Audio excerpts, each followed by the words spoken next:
أعوذ بالله من الشيطان الرجيم بسم الله الرحمن الرحيم الحمد لله رب العالمين والصلاة والسلام على رسول الله وعلى آله سبحانك لا علم لنا إلا ما علمتنا إنك أنت العليم الحكيم وصلى اللهم على سيدنا محمد وآله وصحبه وسلم.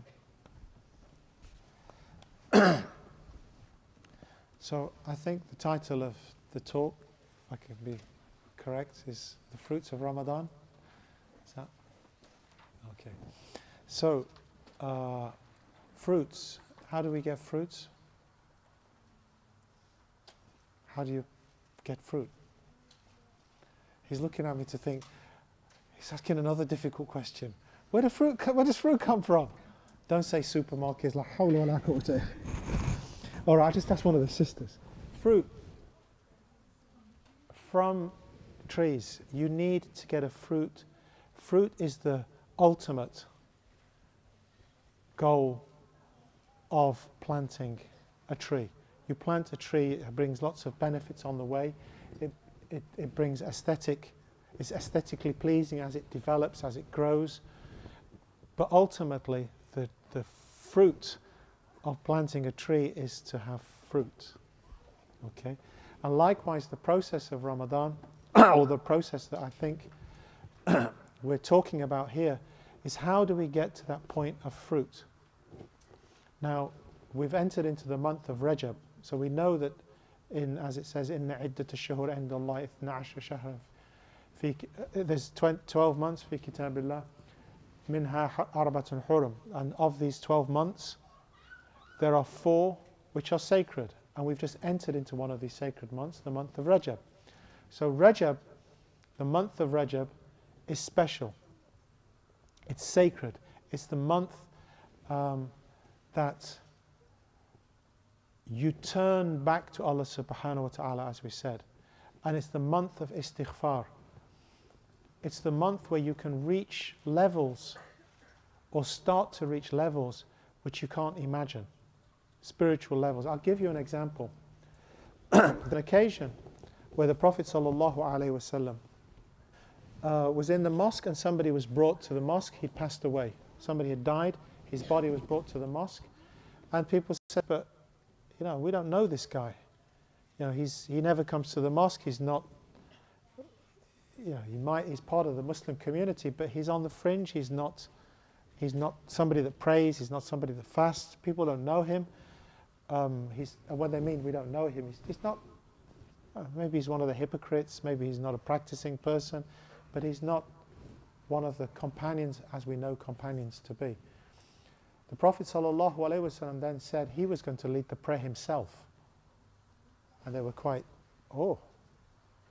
this is a big status for this man, that the Prophet ﷺ himself leads the prayer. So he does. And then he says, I will accompany the body, I'll take the body to the grave. And he walks to the grave. And he's walking like this.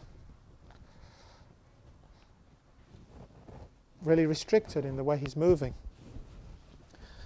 So they ask him, Ya Rasulullah, why are you walking like that? Are you ill? Is there something wrong? And he says, did you not see them? Did you not see them? They say, see who?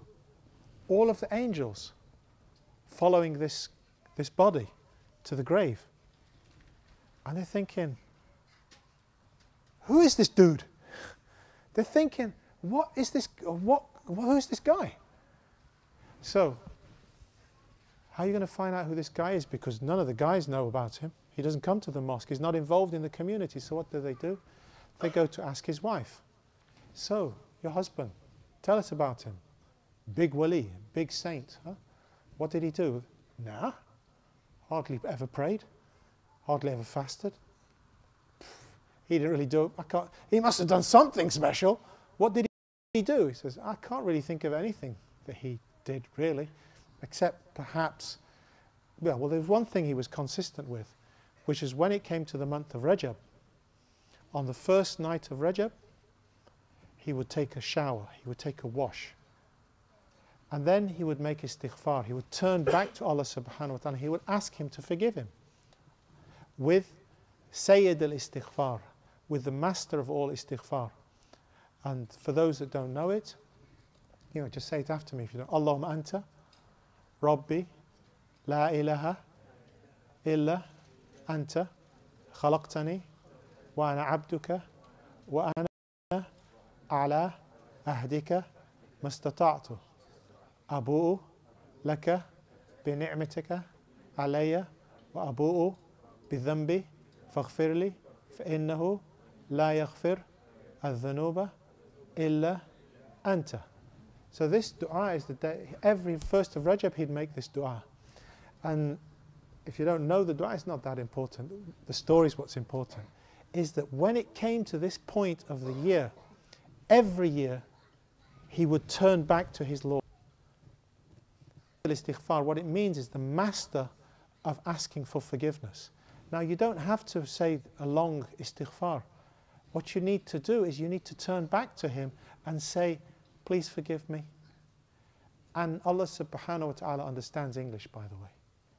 If you don't know the words in Arabic, say it in English. Say it in Urdu, say it in any language you like, as long as it comes from the heart. If you want to say it in Arabic, it's even better. And if you can't learn something as long as that, just say this: Rabbi ighfirli warhamni wa tub alayya. Nice and easy. What does that mean? Oh my Lord, forgive me. Warhamni, and show me mercy. What does this mean? Okay, I'm messed up. And everybody knows what that means. If I tell you I'm messed up, what it means to me is that what's happened in my life. And you know because you've done something similar. Maybe not exactly what I did, but in your life you messed up as well at different points in your life. So saying Rabbi ighfirli, you're asking, oh my Lord, forgive me for what I've messed up about. And the word Rabb is actually a beautiful, very beautiful word. What does it mean? Lord, it's kind of a strange word in English. What does it actually mean, the word Lord? Because that's how it's usually translated. Sorry? God, yeah, somebody said something good. God of the universe. That's a bit big for me. I'm a primary school teacher. I don't really know too many big words. But that sounds good. It's probably right. But the word Rabb, in my understanding, my limited understanding, goes back to the tree planting story. They're looking at me, what tree planting story? I told you that you get fruit from trees. You're not listening? You get fruit from trees, and the way that they grow is by taking care of them.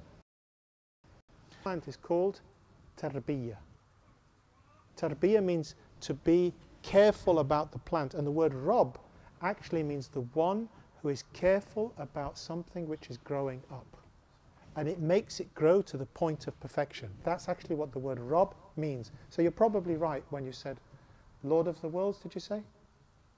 What Lord of the worlds actually means is every single world, every single person, every single kind of characteristic reaches its perfection by the way of the Lord. He makes things grow. So you say, Rabb, oh my Lord, it means you who knows what path I'm already on. Because you're the one who's been looking after me all of this time. And you know what that means to you. Because there are things that have happened in your life, every single one of us, they've happened in our life only because there's times when I remember driving through Florida, just driving through a town, saying, this is a nice town. Getting to a few towns later on, turning on the news. First thing I do is the Weather Channel, because Florida is a bit dodgy. What happened? The town I just driven through got destroyed by a hurricane. 20 minutes ago. I was only there an hour ago. That's Allah's plan. He looked after me. And every single one of us have got stories like that from your life where Allah has done something for you to get you to where you are. And the word Rabb means the one who cherishes you to the point of looking after you. So you Rabbi ghfirli, oh my Lord, forgive me, warhamni, and show me mercy. What it means by show me mercy is don't let me get back into the mess that I was in before. Rabbi ghfirli, warhamni, watub alayya, and turn to me. Turn to me. I want you to look after me. Now, again, the words are not that important. They're only a key to the meaning. So what's important is the meaning of this, is that you put in your heart that I want Allah to forgive me, to make my life grow forward. Right. What was this lesson about? Fruit. And how does fruit grow? By planting a seed. And you need to plant a seed at a particular time for it to be able to grow. Because if you get it in the wrong season, you're going to not get any fruit. All right? Okay, enough. Let's get back to what we're talking about. Fruit. Okay. What do you need to do to plant? What do you need for it to be planted successfully? It needs to be in the ground. Yes. It needs to be deep in the ground. It needs to be covered completely. And that's what Ibn Ata'illah as-Sakandari, one of the great scholars of the past, and you may have come across in his great book, The Hikam, he said, that which grows to full fruition will only grow because it's been buried deep in obscurity.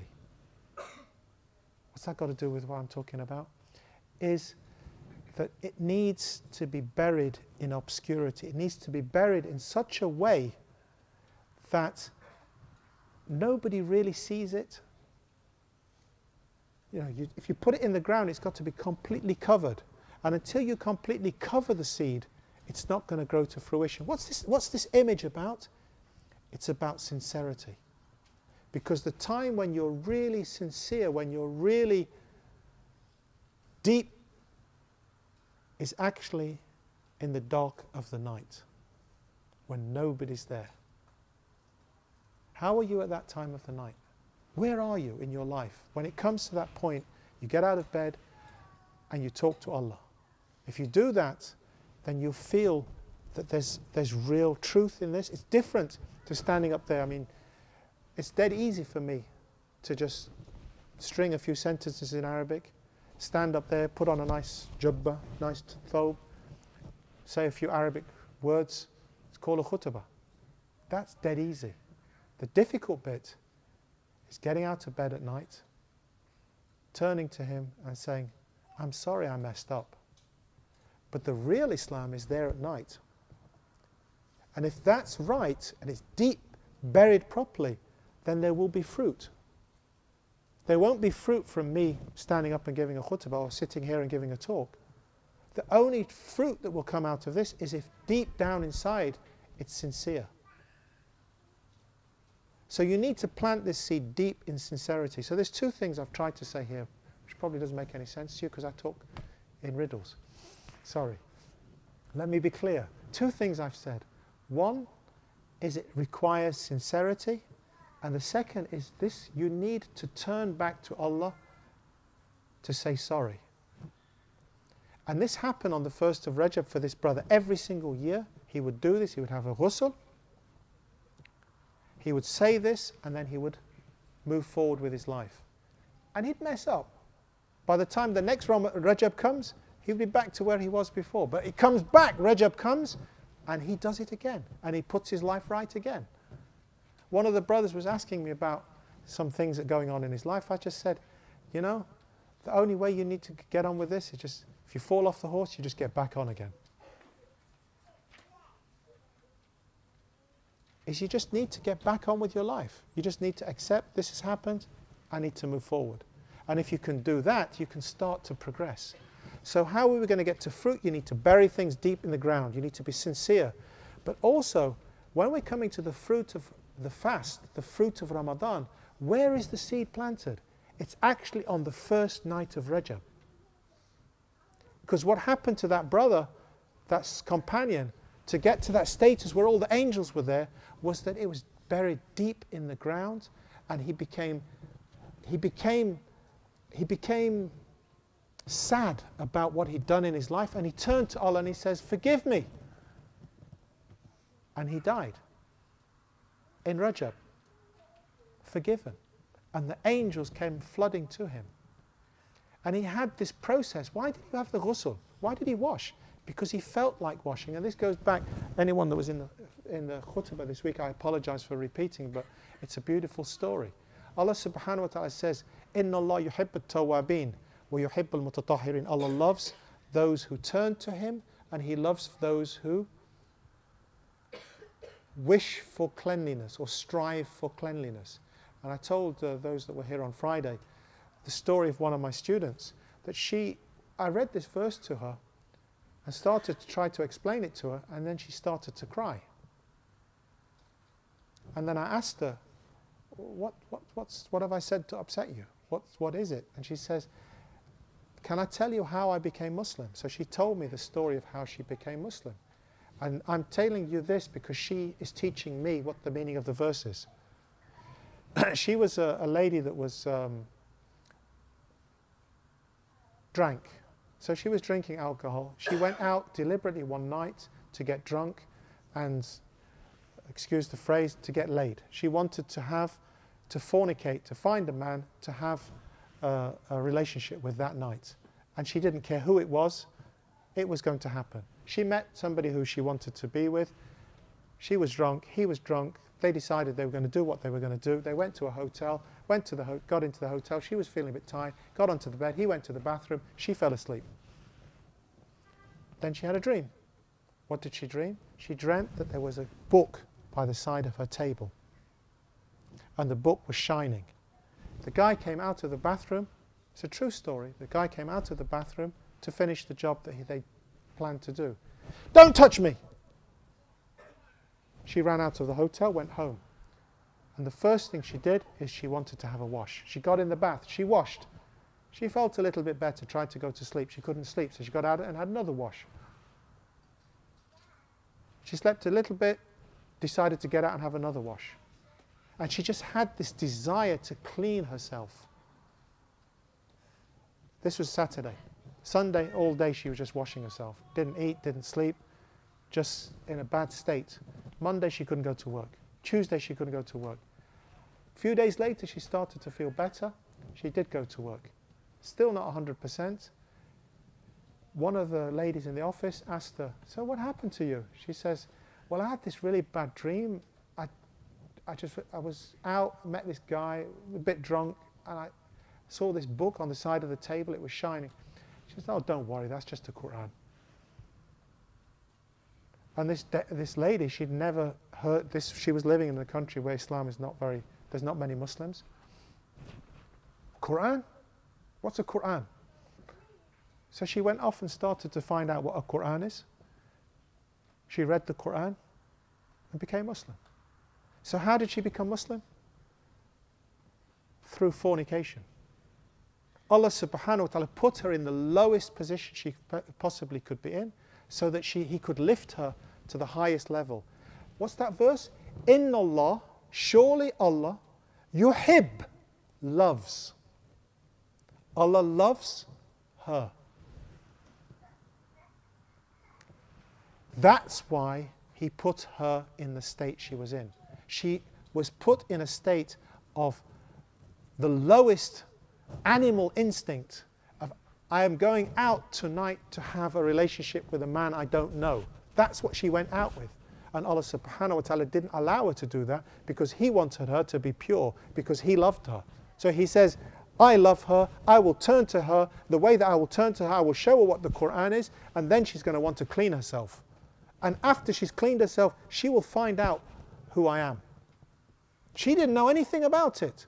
Inna Allah yuhibbu at-tawwabin wa yuhibbu al-mutatahhirin. Allah loves those who turn to Him. That's why this person who didn't do lots of good actions had all of these angels coming to his grave.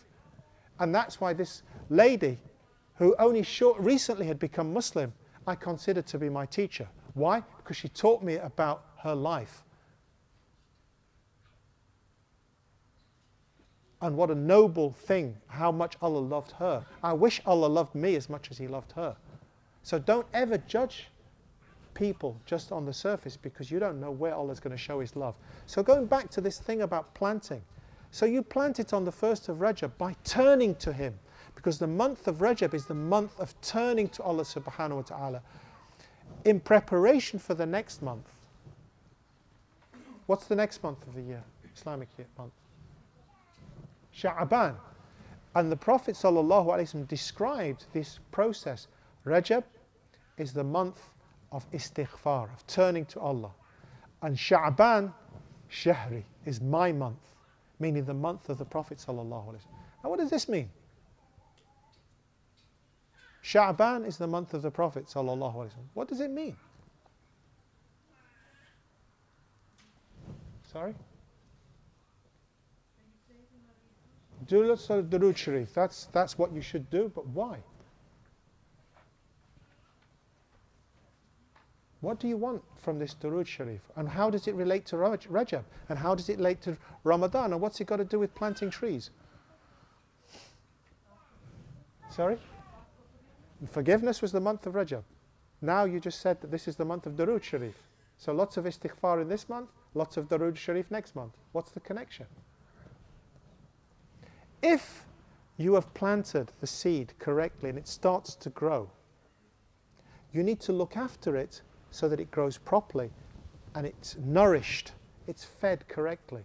And the way that you feed this plant is with Durood Sharif, with saying Salawat ala Nabi, to make to say Allahumma salli ala Sayyidina Muhammad wa alihi wa sahbihi, whatever the salawat will be. It doesn't matter the wording, as long as it's about connecting to the Prophet sallallahu alaihi wasallam. What's all this about? And how do the two relate to each other? Sayyidina Abdul Qadir al-Jailani, he describes big Sufi terms in the most beautiful and simplistic way. You know, other writers on spirituality, they really confuse me. I'm very easily confused at the best of times, but when it comes to all of this spiritual language, it really kind of confuses me. But Sayyidina Abdul Qadir Jailani is a little bit different. Sometimes his wording is just so simple. And he describes about a term called fana. What's that translated as? Annihilation. Whoa, that's a big word. You know what it actually means? Abdul Qadir Jailani mentions so simply. He says, when you have fana anil khalq, when you are annihilated, or you have this process of fana anil khalq, is when you recognize they can't do anything for you. That's all it means. It's nothing complicated. It's just when you realize that people can't actually do anything for you. It's actually Allah subhanahu wa ta'ala that's behind that. And that they are the means by which He does things. But they themselves have no power in this matter. And once you realize that, you have what we call fana anil khalq. You know, they no longer are important, other than to show manners towards them. Because if somebody's been kind to you, you show kindness back and you thank them. But the reality is that you're thanking them for being the means by which Allah gave you things. And you recognize who those people are. And also when somebody harms you, you don't get worried about it. It's all right. Allah planned this for me. And they're just the means by which Allah wanted to test me. And once you get to that point, you have what you call annihilation, fana anil khalq. And then you get to a point actually where you have fana anil nafs, where you actually don't have any personal desires anymore. What's that? It's when you actually just recognize that you can't do anything either. Not only can they not do anything, you can't do anything either. And then you start to realize actually He's the important one. So you move to another level. And then you come to another stage which he says, fana anil irada, where you actually don't want anything anymore. What does that mean?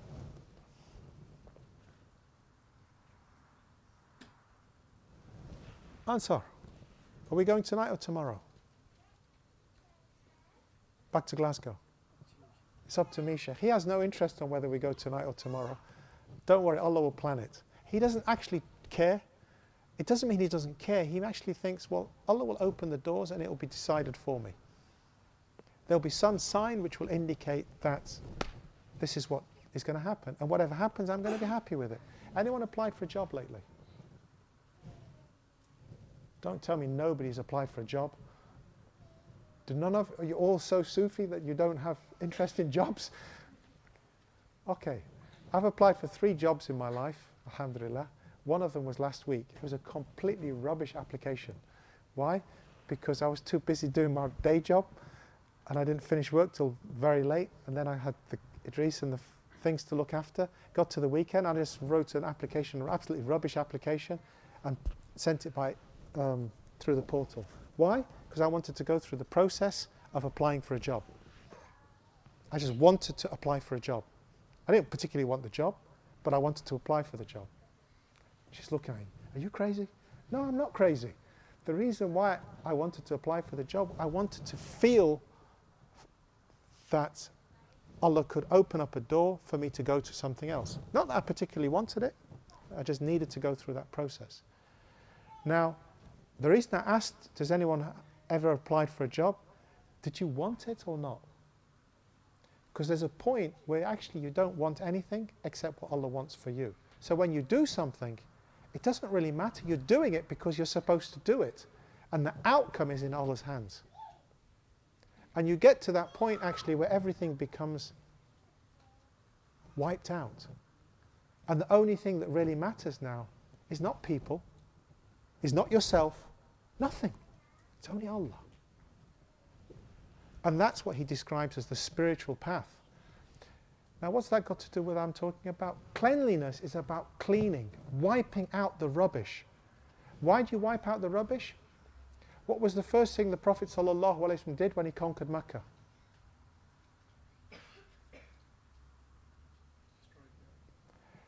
He destroyed the idols and washed the Kaaba.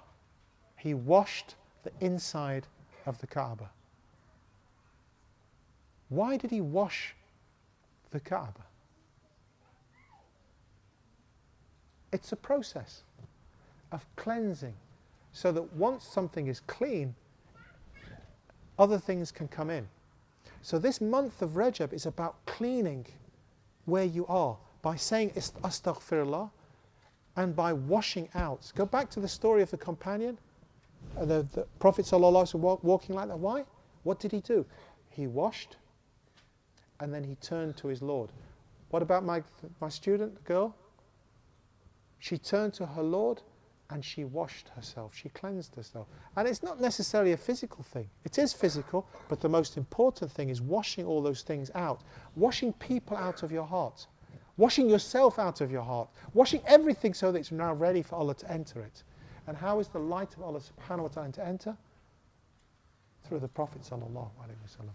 Because the only way that the light can enter into that heart, the divine light, is through the beauty of the Prophet sallallahu alaihi wasallam. Because we can't take Allah subhanahu wa ta'ala's light. It'll destroy you. Because He's great, the power is so great. So the Prophet sallallahu alaihi wasallam will enter into your heart. And that's why you do Durood Sharif, so that you can become full again. So you clean your heart, you cleanse it, and then you allow the Prophet sallallahu alaihi wasallam to enter through the month of Sha'ban by continually connecting to Him. So it's growing and it's growing and it's growing. And how does it get to the fruit? It's in the month of Ramadan. What's the fruit of fasting?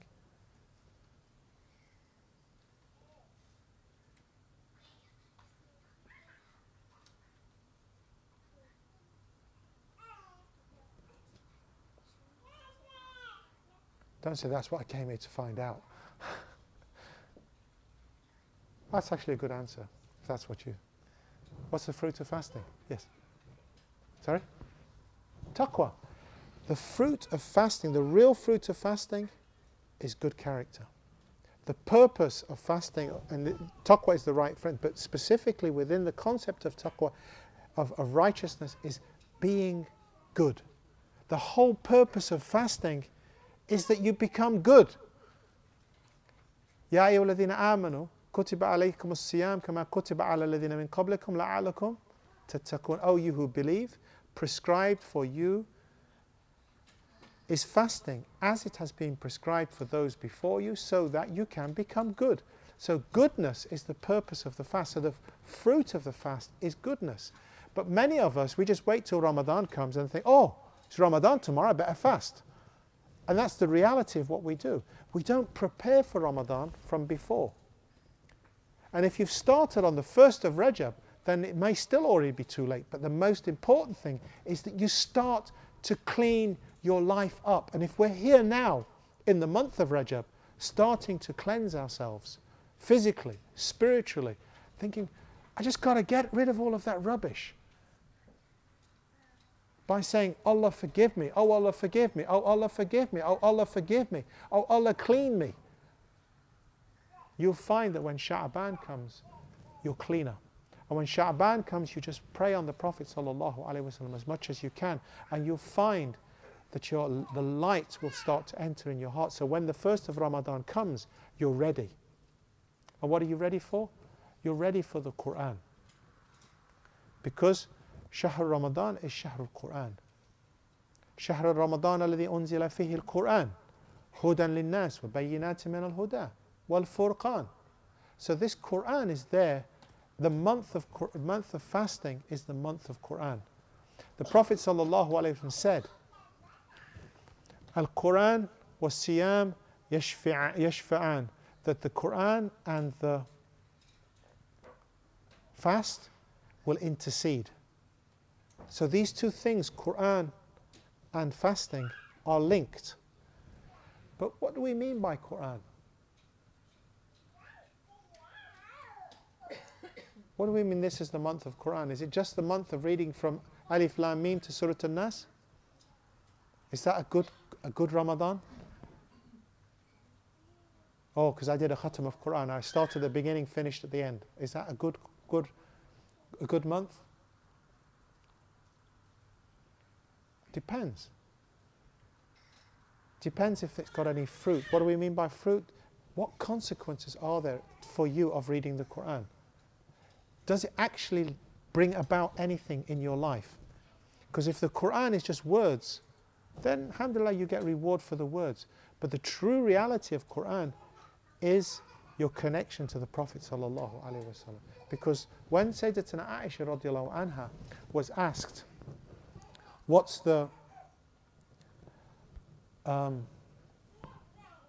character? What was he like? What was the Prophet sallallahu alaihi wasallam actually like? And she just says, "Kana khuluquhu al-Quran." His character was the Quran. And in another narration, somebody asked him, what was he like? He says, "Kana Quran yamshi ala qadamain." He was a Quran walking on 2 feet. So the Quran was actually the embodiment, or the embodiment of the Quran rather, was in the character of the Prophet sallallahu alaihi wasallam. So your aspiration for the month of Ramadan is to be that prophetic character, to be the Quranic character. And that's what the meaning of la'alakum tattaqun, so that you become righteous, means so that you can be Quranic, you can be prophetic in the way that you behave. And how would you measure this? How would you measure whether you are truly prophetic?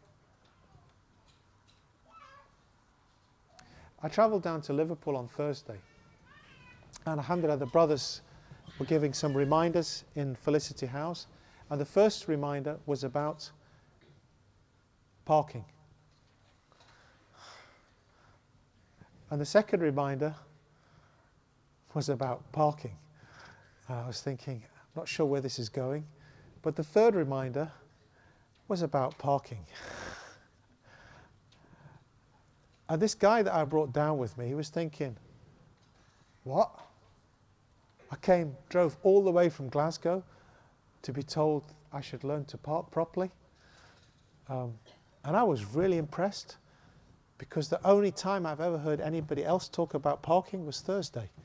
People used to say, Abdulaziz only talks about a few things, and one of them, he always talks about people parking badly. And eventually I just kind of got stopped being invited to give talks because I talked about parking. This leader's thinking, this guy's mad. Why am I talking about parking and Ramadan? Because the fruit of your reading Quran is that your behavior will be better as a result of you reading Quran. If it doesn't improve you, you haven't really read Quran, according to one of the hadith. If it doesn't affect you, you haven't really read anything. You haven't really read the Quran. If it doesn't produce action, if it doesn't have fruit. So what's the fruit of this whole process is that you park considerately. Among other things, why? Let me just recap on what the second talk of the 3 talks about parking was. The second talk said, how would the Prophet ﷺ have parked on this street? Was the question. How would he have parked on this street? And the answer apparently was, he would not have parked on this street. He would have gone round the corner and parked around the corner. What's that got to do? Why are they giving this dars? The reason is because the question is, how would the Prophet ﷺ have behaved in this situation?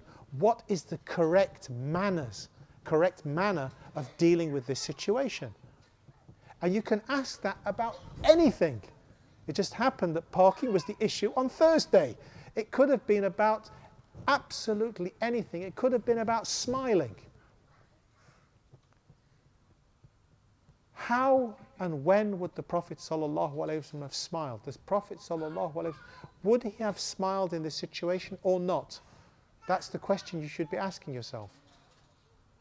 So when you get on the bus,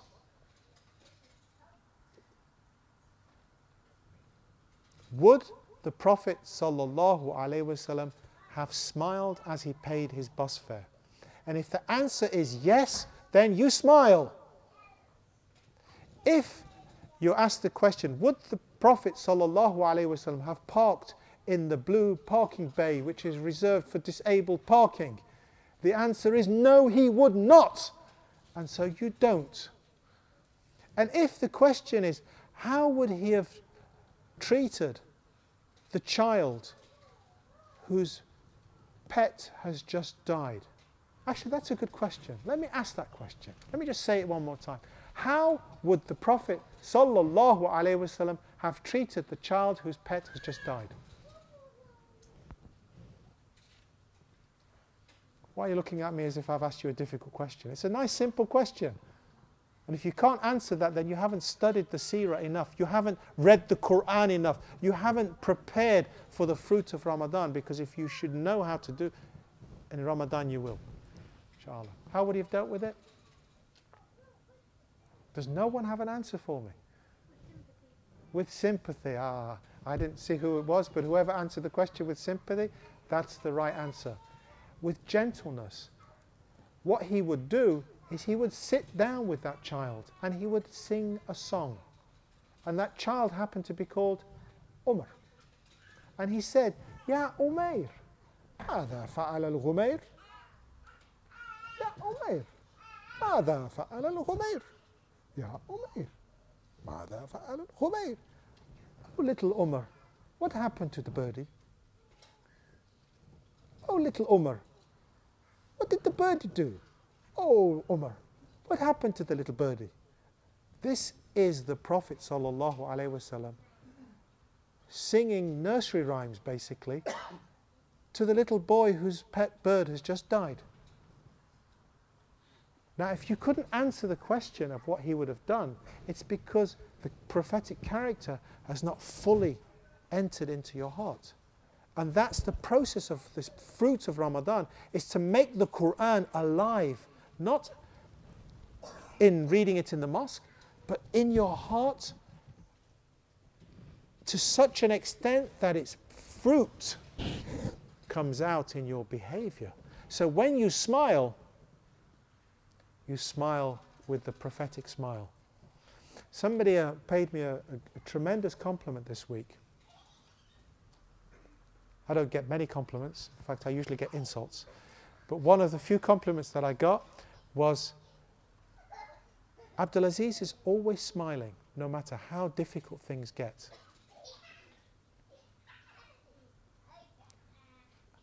And I thought, that's probably the best compliment I've had for a very, very, very long time. Why?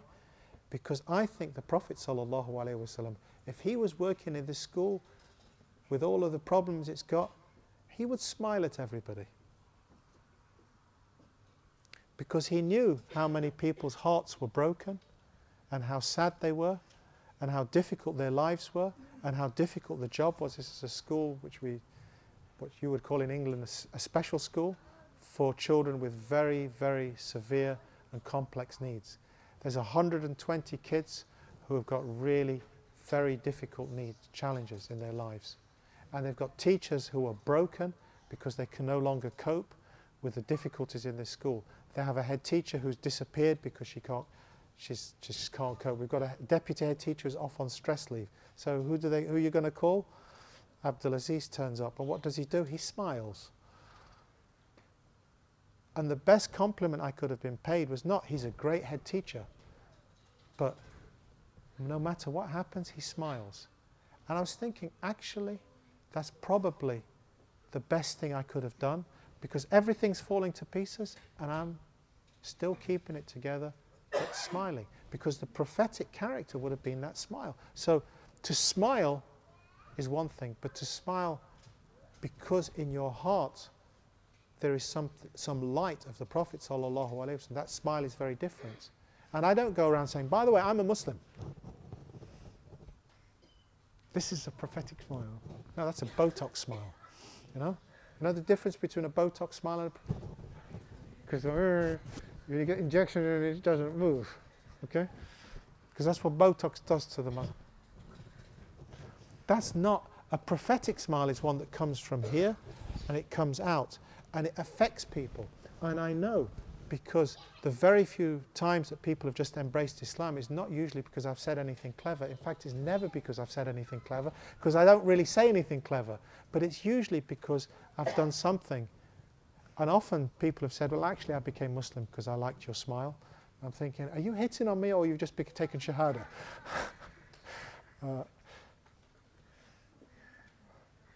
And that's the truth, is because sometimes that warmth is all it takes for somebody to want to become Muslim.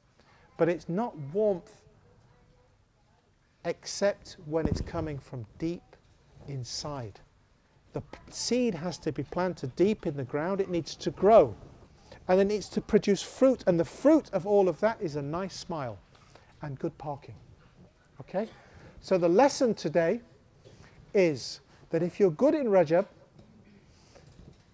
and you make lots of istighfar, and afterwards you do lots of salawat and you love the Prophet ﷺ, you will have a nice smile and you will learn to park properly.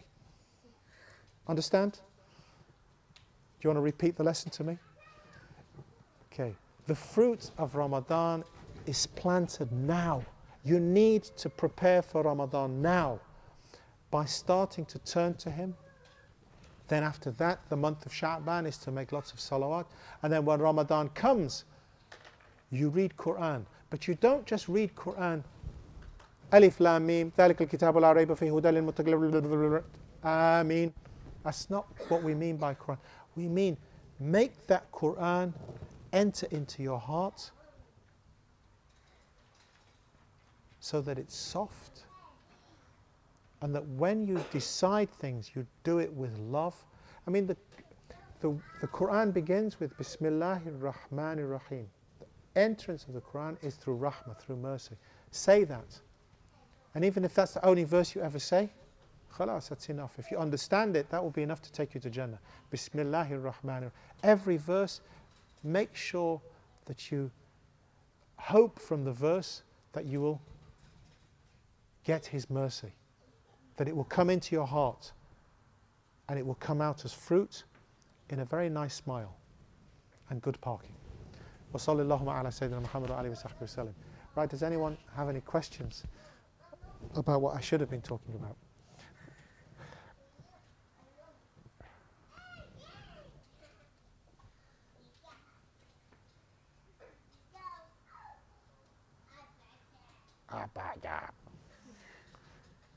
Who's that?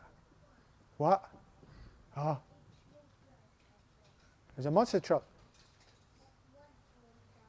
Yeah, it was a monster truck. Sorry. Can you tell us a bit more about what it means when the Prophet says that Sha'ban is my month? All right. Sha'ban is my month, is that this is the month that you connect to Him, that you increase your salawat, and this is a kind of a medicine, a remedy. Whenever you've given a long-term prognosis or long-term treatment, it goes through phases. So you might be on 20 grams of prednisolone, reducing over a period to 10 grams, reducing to 3. When it gets to 5, you increase it by adding omeprazole. So this is the treatment for your ills. So this is how the Prophet ﷺ deals with your spiritual ills. He says, when Rajab comes, do this. When Sha'ban comes, do that. When Ramadan comes, do this. When the Eid comes, take this mental attitude. So that do you know what the word Eid means? Don't say celebration day, and don't you dare say Muslim Christmas. Okay? It means aada, means to come back. Means to come back. Let's go back to the hadith of Rajab. The Prophet ﷺ says, "Inna zaman yastadiru kama yastadiru," that time rotates. Time rotates. What does time rotates mean? Do you know where you were the 1st of Rajab last year?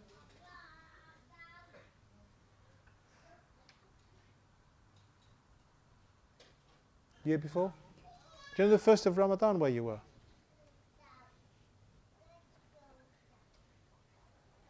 I do. You know why? Because I keep a diary.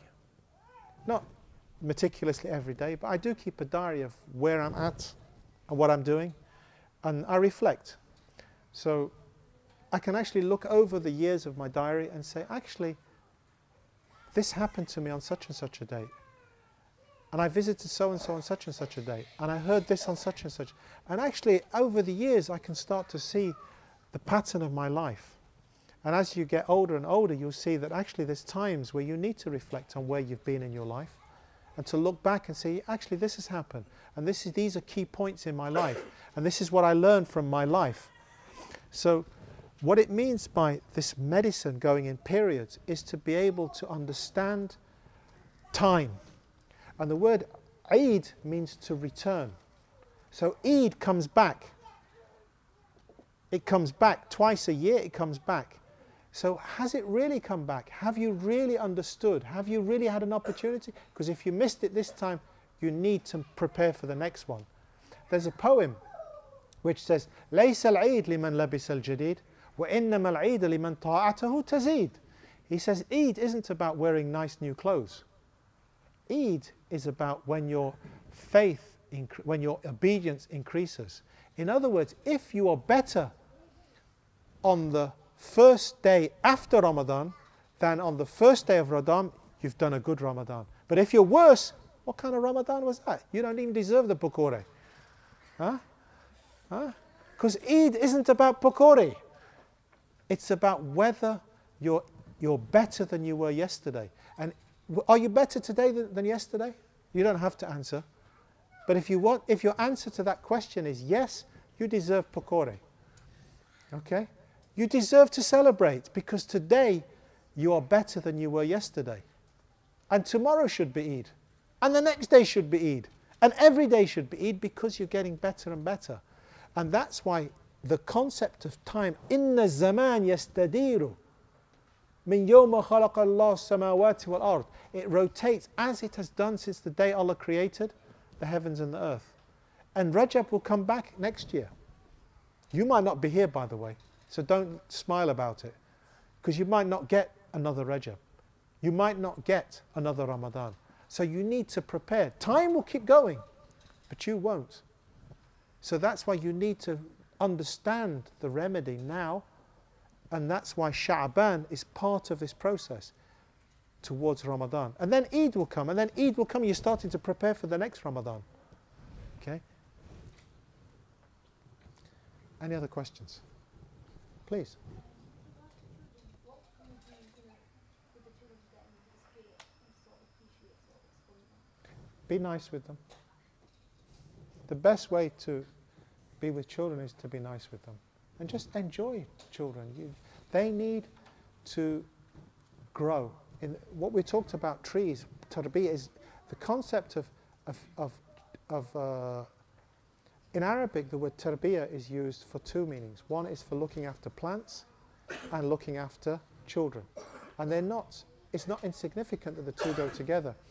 You might have guessed that I'm a primary school teacher by profession, by training, although my job has changed slightly. And I remember when I went to work in the Middle East for the first time, somebody came to me and says, "Oh, أنت إنجليزي. You're an Englishman.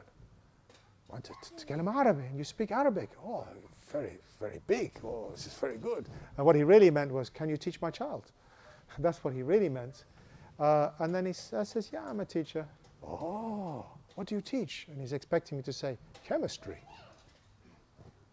history." And what did I say? I said, "I'm a primary school teacher." And he looked at me. "What? بس مربي?" They were his exact words. "Huh? بس مربي?" And I don't even need to translate that to you, do I? It's like, "بس مربي?" Just one of those people that look after little kids. It kind of knocked my ego a little bit. Because I thought I was a good teacher. Now he's to "بس مربي?" But then afterwards I realized the word murabbi means the one who helps things grow. And I said, "Yeah." I should have said, "Yeah. I'm a murabbi. I help kids to grow. I'm not one of those foolish people that spend their time teaching about chemistry. I help kids grow. I help them to become big." That's what you do. Right, you make the kids grow. So what you need to answer your question specifically, you don't really need to do a great deal. You just need to be with them. You need to encourage them. You need to let them grow into where you want them to, where you hope them to be. That if you pray, they will pray. If you fast, they will fast. If you show love to them, they will show love back to you. And if you allow them to grow in an environment where you put everything that they need, they will take what they need. If you give them an iPad and just sit them in the corner and say, "YouTube," that's all they will do. But if you let them grow with you and interact with you, as you're growing, they will develop. And so if you want them to be in the mosque, take them to the mosque. If you want them to love Islam, you just need to allow them to grow into Islam by providing Islam around them, and you'll find that they will just naturally, hopefully, they will just naturally keep growing in that way. And you need to just make lots of dua and not to worry about fasting, do this, pray this. You need to let them grow. The Prophet ﷺ taught us to play with them until they're 7. And then you teach them, because they come to a stage where first of all they need to do is just to be and enjoy. And then you teach them why. Going back to tarbiyah, I'm assuming you have young children. How old are they?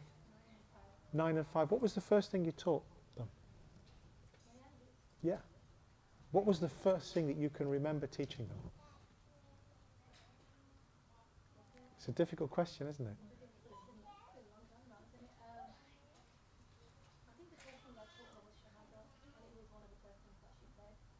Okay.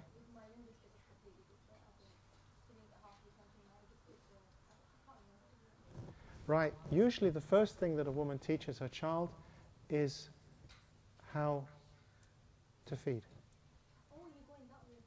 Well, I just asked the first thing. There was a general question. And usually the first thing is how to feed.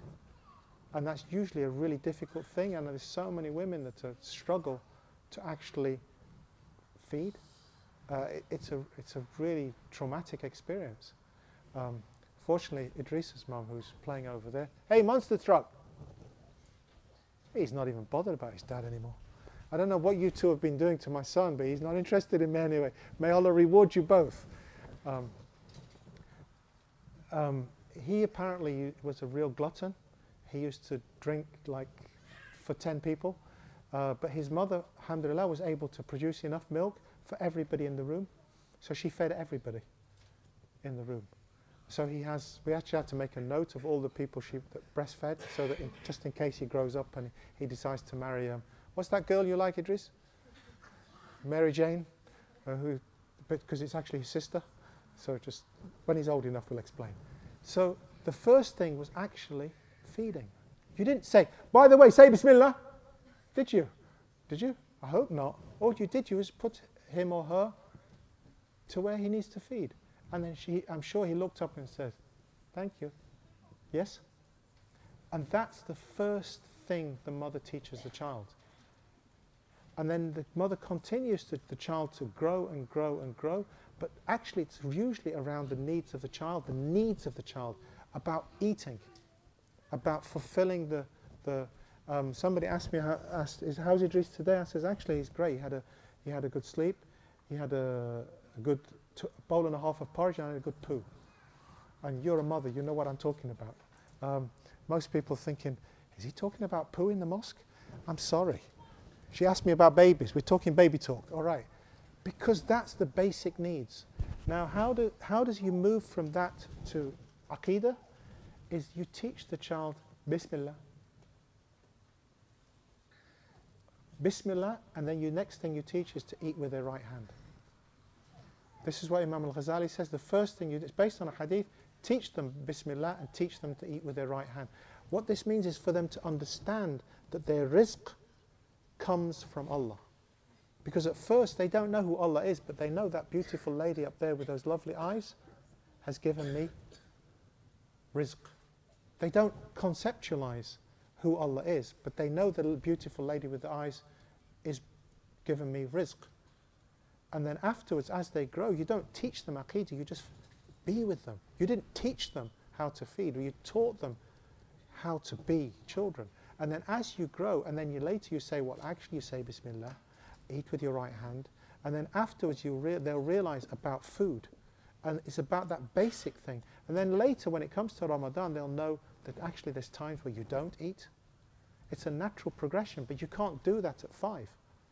Well, actually, you know your child. You might be at that point that now you don't eat. He certainly can't. The only time he ever gets angry is when he's really hungry, and then he turns into a monster. He's like so calm, and then he's hungry and he becomes a monster. And I remember once taking him to somewhere to eat, and he just looked just so angry with me. And then the lady came with his sandwich. Thank you. Because it's around these basic physical needs. So coming to Ramadan, what you do is you need to keep developing that until eventually they start to understand. And in the beginning, they don't know what fasting is, but just let them have periods of time where they don't eat, and there's periods of time where they don't do certain things, and then you reward them. So at the end of a period of 1 hour, 2 hours, oh, we're fasting now. We'll stop fasting when you're hungry. Or you start, now we're going to pray. And they'll get there, inshallah. That's all you need to do, inshallah, and not to stress about it. Because a lot of people, they just feel that they have to do more, and they beat themselves up about, I'm not doing enough, and so-and-so's more Islamic than I am. Nonsense. Just get on and do with your children, inshallah.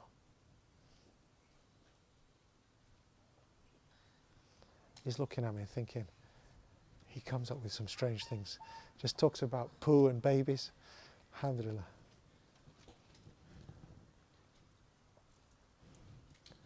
Okay, if there are any other questions?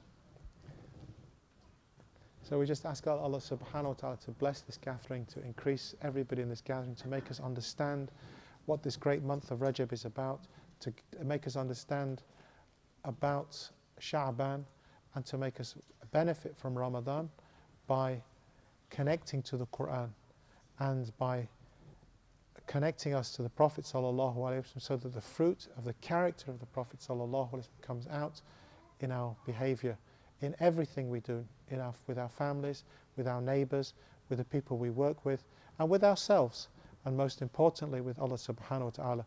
ربنا آتنا في الدنيا حسنة وفي الآخرة حسنة وقنا عذاب النار ربنا تقبل منا إنك أنت السميع العليم وتب علينا إنك أنت التواب الرحيم سبحانك اللهم وبحمدك أشهد أن لا إله إلا أنت أستغفرك وأتوب إليك وصلى اللهم على سيدنا محمد وآله وصحبه وسلم اللهم افتح لنا بالخير واختم لنا بالخير واجعل أواقب أمورنا بالخير بيدك الخير والعافية إنك على كل شيء قدير دعواهم فيها سبحانك اللهم وتحيتهم فيها السلام وآخر دعواهم أن الحمد لله رب العالمين